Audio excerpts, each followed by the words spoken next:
The Sculptor's Funeral is brought to you by Audible.com. Get a free audiobook download and a 30-day free trial at audibletrial.com/sculpt. Over 150,000 titles to choose from for your iPhone, Android, Kindle, or MP3 player. That's audibletrial.com/sculpt. From Florence, Italy, the city of inspiration for sculptors in ages past and for centuries to come, you're listening to The Sculptor's Funeral. Hello again, everyone. Welcome back to another edition of The Sculptor's Funeral. I'm your host, Jason Arkles. And today, we're going to talk a little bit about school. So, a major concern for many figurative sculpture students today, especially those working in the small ateliers around the world, centers on the authenticity of education. Am I learning what I need to in order to be a figurative sculptor? Am I learning what the great sculptors of the past learned? Am I studying as long and as hard as they did, doing the same studies and exercises, running into the same frustrations, and overcoming them like they did? Many figurative programs will advertise their capacity to pass on the secrets of the old masters, and to teach a student to sculpt like Rodin or Michelangelo or Canova. But how accurate can these claims be? Well, the answer is, of course, that those claims must always be, at the least, misleading. No one trained Michelangelo or Rodin to sculpt like they did. Their styles evolved from their education, but also from their experience, their personal talents, and their individual vision. So even if a school could teach you how to sculpt like Michelangelo, that wouldn't make you Michelangelo. That would make you a mannerist, capable of rendering someone else's style. Now, if you truly want to become an artist like these great sculptors, then you must naturally find your own individual path towards that goal. Almost by definition, it won't be a path anyone else can lead you down very far or very long. But having said that, we must acknowledge that all great artists, every last one of them, was trained. Now, artists were trained differently in different times, and a great deal of variation occurred, even from studio to studio, in the same city and at the same time. And the results vary greatly from student to student. Consider that Torrigiano Torrigiani received the same education from the same masters that Michelangelo received, and for several years longer. But Torrigiano was no Michelangelo. So if there's no such thing today as old master training, per se, we find that we are in the same boat as concerns our education as every other artist has always been, and that should be some consolation. Now, with the right combination of hard work, natural talent, good luck, and guidance from a competent master, we will attain our goals in our work. So, in that sense, our training really is like the old masters. That is, it's a bit of a crapshoot. We roll the dice, just as they did. But there are aspects of artistic training from several centuries ago that we most certainly do not share. For one thing, 99.9% of us went to a school of some sort, or are currently going, and whether it's called a university program, or an academy, or an atelier, the vast majority of us are attending regular classes, working alongside other students who are doing similar exercises, and are receiving essentially the same instruction as the student next to us.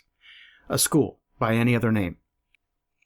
What we are not doing, by and large, is working as a low-paid assistant to an active working professional, performing all the menial tasks of the studio like sweeping the floors or recycling clay, learning strictly only by watching for the first year or so, or, if we are industrious, pursuing a course of self-study on days and evenings off for 1 or maybe several years, until we are trusted enough by our master and his peers to be exposed to the secret inner workings of the trade.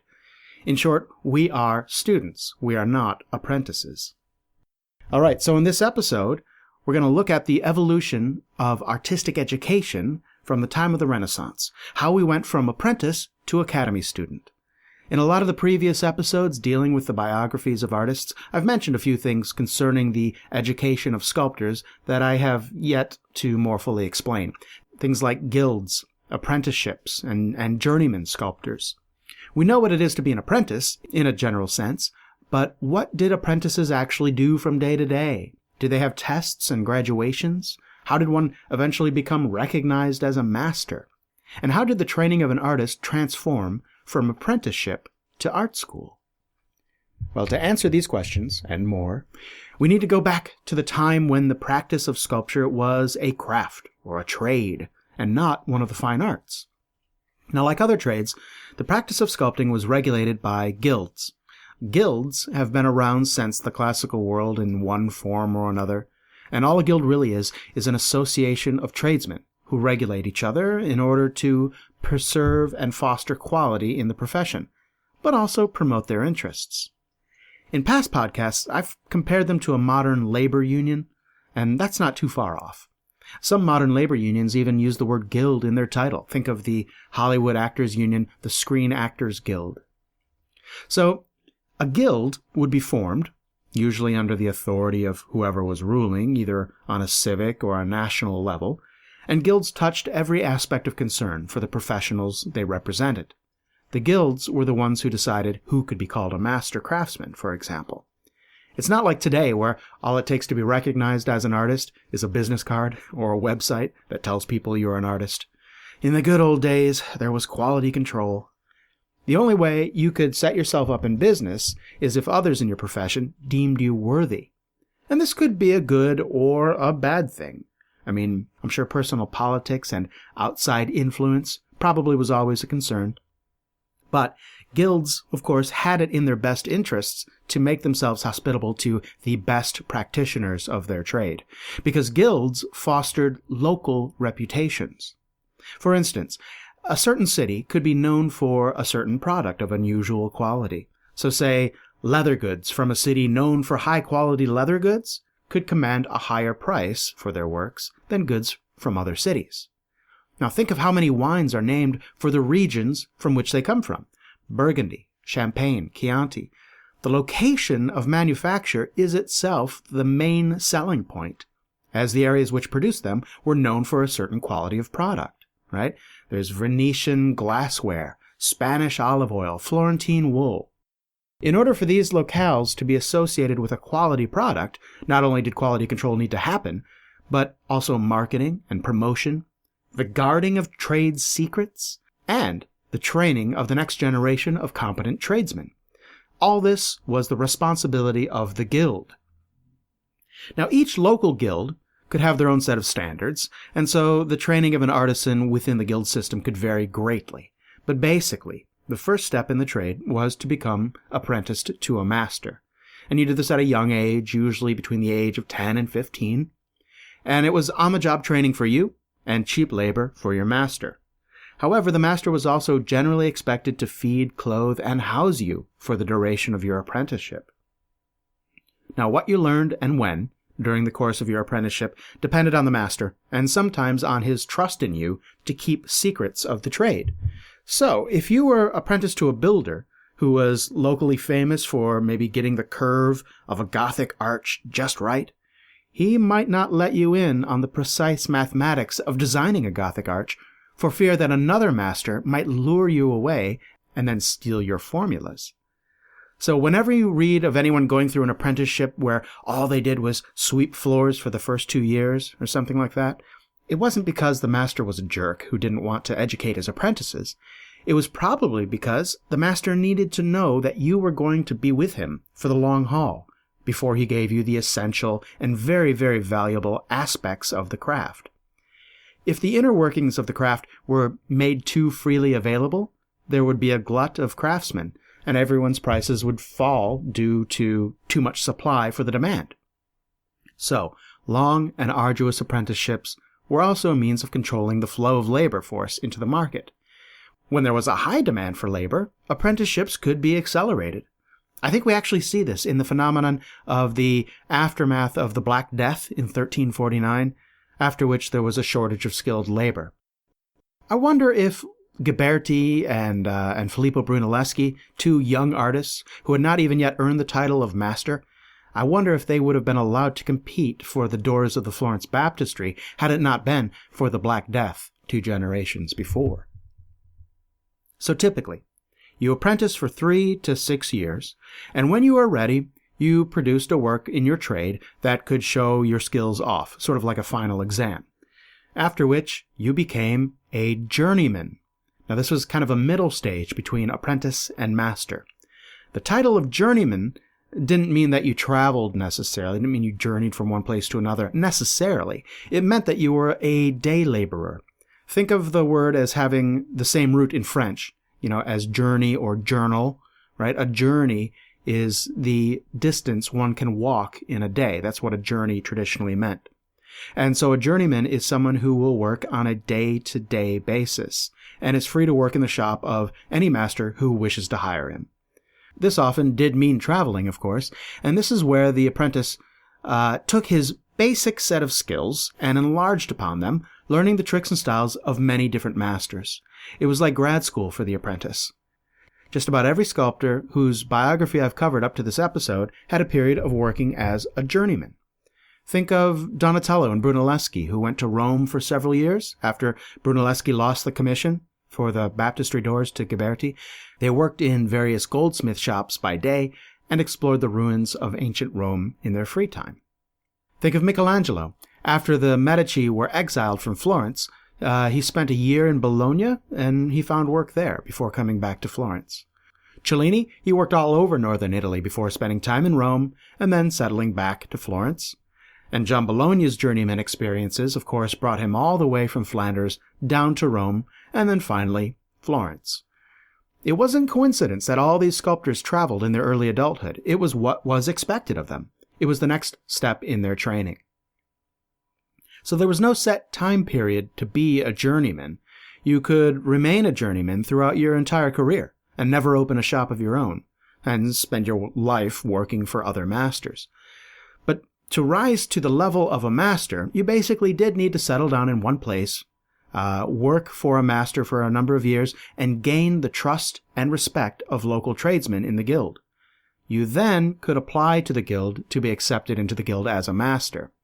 You would have to meet the requirements of that guild, such as, you certainly would have to be voted in by the guild, usually unanimously. You would have to pay a large fee, and you would also have to produce a work of art that would prove your skills. This piece of work that showed you were now a master was called a masterpiece.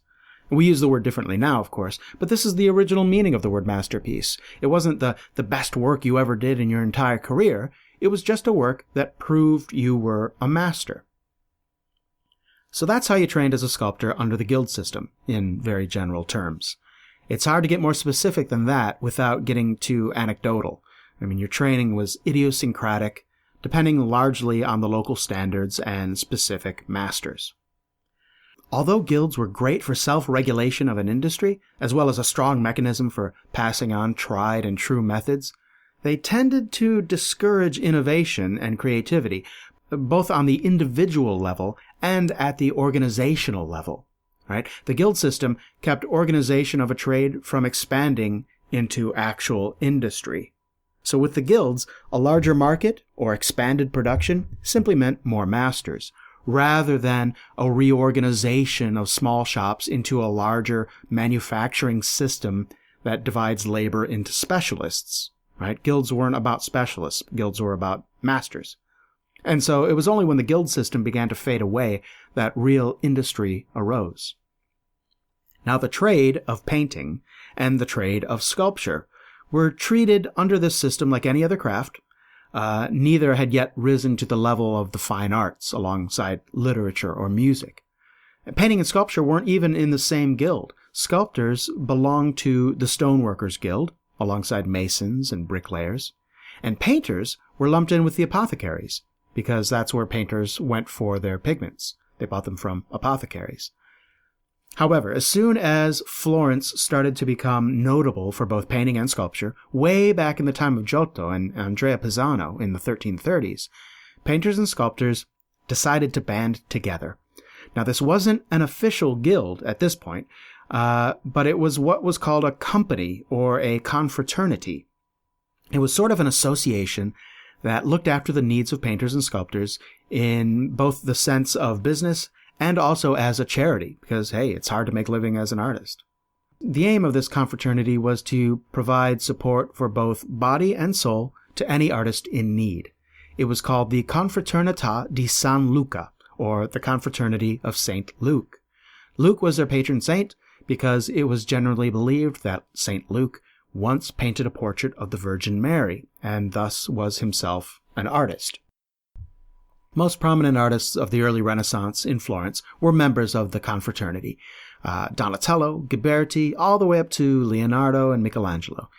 The Company of St. Luke met in the cloisters of Santissima Annunziata, or the Church of the Most Holy Annunciation. Now, this church in Florence has had strong ties to artists since it was built in the 13th century, as part of the church's origin story includes a miracle performed on behalf of a painter by the Virgin Mary. So the Company of St. Luke also had a chapel in this church, where poor artists who could not afford a proper burial were interred. Several notable artists are buried in this chapel, and in other chapels in the same church. I mentioned in the last podcast that John Bologna designed his own chapel. Well, you can find that chapel and John Bologna's tomb in Santissima Annunziata. Now, during the height of the Renaissance in Florence, painting and sculpture had achieved a great deal of economic importance, social status, and power, to the point that the artists of Florence felt the need to govern themselves, independently from the guilds they had been traditionally associated with. And it was good old Giorgio Vasari, the author of The Lives of the Artists, and himself a painter and architect, who always had a passionate interest in the history and welfare of art and artists. He appealed to Cosimo I, the Grand Duke of Tuscany, to form a new, stronger association of artists with official patronage from the Duke, which necessarily was a first step towards the creation of a new guild. Now, this process started in 1562. Vasari didn't just want to create a new guild, however. He and other artists sought to do many things. They sought to preserve the patrimony and legacy of local artists of the past and their artistic works in Florence. They wanted to be a guardian of artistic traditions and cultural institutions. They wanted to be an authority and governor of important new public works. And importantly, they wanted to include an educational mechanism for artists that went beyond mere on-the-job training, but included art history, theory, and design. This inclination towards the education of an artist's mind as well as his hands is reflected in the name that was chosen for this new entity, and that name is l'Accademia delle Arti del Disegno, or the Academy of the Arts of Design. Back in the Michelangelo episode, you may remember me talking about the garden of Lorenzo de' Medici, where he collected the most promising apprentices from several masters in order to educate them in the literature and the taste of the Greek and Roman artists and philosophers. And this garden was filled with fragmentary sculpture from the classical world, and students were encouraged to copy from these, both by drawing from them and by making models in clay and wax. And it's where we find the young Michelangelo carving the head of a faun based on a classical example. It's also where we find the aging Bertoldo, the last surviving pupil of Donatello, acting as a tutor to the young sculptors and draftsmen, as well as being the caretaker of the antique statuary. Well, Lorenzo Medici, known to us as Lorenzo the Magnificent, encouraged the classical education of young artists as part of a larger goal.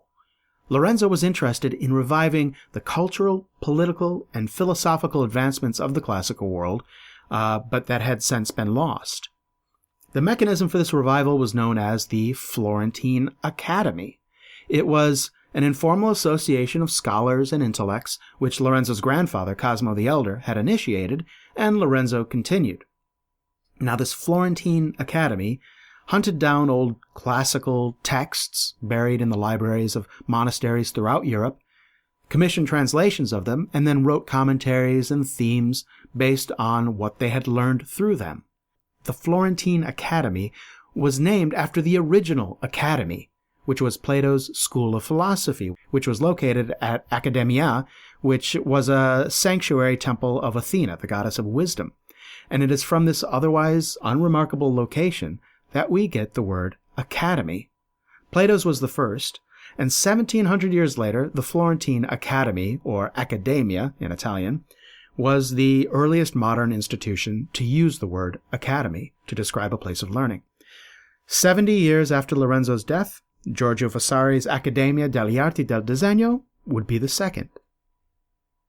The Medici Garden was never meant to supplant an apprenticeship. Right? The only instructor in the garden was Bertoldo, who was not in the greatest of health, well past his prime, although he was an excellent clay modeler. Lorenzo the Magnificent's intention was to augment an apprentice's education in the trade of sculpture, not supplant it. But in any event, his dream of resurrecting Plato's academy died with him in 1492. So this new academy, the Academy of the Arts of Design, had full sponsorship and cooperation from Cosimo I, who was the academy's titular head, alongside Michelangelo. Although Michelangelo's role was really honorary, he was in Rome after all, and very old, and would be dead, in fact, in less than 2 years. One of the Academy's first efforts in the protection of the patrimony of Florence's artistic heritage was, in fact, to oversee the construction of Michelangelo's tomb in Florence. And in short order, this academy grew in numbers and stature very quickly, to the point where only a decade or so later, great artists like Titian living in Venice were asking to join the academy. Philip II of Spain, when designing his elaborate palace known as the Escorial, submitted the project for the Escorial for approval from the academy, acknowledging that the members of the academy were the highest authority on such matters. This academy was also very active in protecting Florence's heritage, and during its time, it oversaw the design for a new facade on the Duomo. It prevented the fresco cycle by Masaccio in the Brancacci Chapel, the famous Masaccio frescoes, protected them from being painted over. They also prevented the exportation of artwork from Florence by its greatest past masters, such as Michelangelo's work. So much of what makes Florence an amazing center of art today, much of that work is still around only because of the actions of this academy centuries ago. And of course, it was also the place for the education of young artists, providing both classes and financial support to deserving young students. The academy employed masters of painting, sculpture, and architecture, mathematics, perspective. They taught how to work from the nude, and they taught the study of drapery and the study of anatomy. The Academy of the Arts of Design existed all the way till 1784, when it was dissolved and reorganized into the Academy of Fine Arts, or the Accademia di Belle Arti, which still exists today. When Italy became a unified nation in the 19th century, the former Academy of the Arts of Design was resurrected to resume its role as a protector of the artistic treasures of Florence and throughout the world, and promote the arts through concerts, exhibitions, and other organizational support. And it's in this incarnation that the Academy of the Arts of Design still exists today. So resurrecting this idea of an academy as a place to learn not only the craft of painting and sculpture, but the promotion of philosophies linked to the arts, seemed to be a pretty good idea, and a popular one. And it wasn't long before other institutions developed elsewhere along similar lines. About 20 years after the Academy of the Arts of Design was instituted in Florence, a family of painters in Bologna opened up their own school. The brothers Annibale and Agostino Carracci, along with their cousin Ludovico, opened the Accademia dei Desiderosi, or the Academy of the Ones Who Yearn. And they did this in order to pass on what they themselves had developed, which was a style and an aesthetic which broke away from contemporary Mannerist traditions. It probably started out as an informal gathering of young artists, but it soon became popular. And a few years later, the Academy was reformed into something a bit more formalized and was renamed the Accademia degli Incamminati, or the Academy of Those Who Walk the Path, or maybe the Academy of Those on Their Journey. It's hard to translate that directly. But this first privately run atelier school is an interesting little area of study, and it's worth noting, even if it was just for painters. I'm just going to mention it in passing as the first private, as opposed to officially sponsored, atelier. But even before the Accademia degli Incamminati opened its doors in 1590, another teaching institution for artists sprang up under official patronage, this time in Rome. In 1577, just over a decade after the Academy of the Arts of Design opened for business in Florence, the Accademia of San Luca, or the Academy of St. Luke, was initiated in Rome, with many of the same purposes and goals as the one in Florence. But Rome was not Florence in a few important ways. Instead of a Grand Duke presiding over and having a personal interest in fostering the arts, like in Florence, Rome was governed by the papacy, which had very different needs from art and artists than Grand Dukes did. Likewise, Rome was a much bigger draw to artists at the time than Florence was, simply because there was so much more work for artists in Rome. The papacy was rebuilding Rome into the Baroque setting we now find it, which meant many churches were being commissioned or refurbished, not to mention the succession of popes and cardinals who spent vast personal sums enriching their palaces and home churches, and who had control over large bishoprics and dioceses throughout Europe. And let's not forget about Rome's artistic treasures from antiquity, which for centuries served as a teaching tool and as an aesthetic yardstick by which Europe measured their artistic prowess. Artists of all stripes who had any ambition came to Rome in order to make it big. So the Academy of St. Luke, in addition to serving the educational, artistic, and professional needs of artists, also acted as a bit of a gateway, or maybe even crowd control. There were just so many artists coming to Rome at the time. The papacy relied on the Academy to, in a certain sense, accredit the artists of Rome. They were allowed to determine who could call themselves a master, like a guild does. The Academy also had the right to tax all artists and art dealers. They managed public commissions, and they did a whole lot more. In general, the Academy in Rome ruled the art scene of Rome with a much stronger hand than the Academy in Florence seemed to do. And this met with some opposition from artists, including prominent artists who might refuse to join the Academy. Of course, these would be artists who had already achieved prominence elsewhere before coming to Rome. There was little chance of rising to any height in Rome outside the Academy of St. Luke's reach. Its strong-handed approach to management and the opposition raised by it, including many bickering factions fighting amongst each other within the group, meant that the Academy of St. Luke had a pretty rocky start for several decades. However, it survived and continues right up until today, although now it's known as the Accademia Nazionale di San Luca. But during the first half of the 17th century, opportunities for artists to study, promote themselves, and organize for their mutual benefit blossomed all over Europe, based on either the model of the Academy of St. Luke in Rome or the private model of the Accademia degli Incaminati, run by the Carracci family in Bologna. Now, up north, in Paris, where the currents of the late Renaissance and the early Baroque arrived much later than one might expect, a group of students and young artists broke away from their guild, their local chapter of the Guild of St. Luke, to band together and aspire to the practice of the Italians in painting and sculpture. The students modeled themselves directly on the Academy of St. Luke in Rome, and this happened in 1648, and soon received royal patronage, and thus the Royal Academy of Painting and Sculpture was born. And so now it seems like everyone's got an academy. Florence, Rome, now Paris. But Paris wasn't Rome or Florence. The Renaissance did not take place in Paris, nor was Paris the seat of antiquity the way Rome was.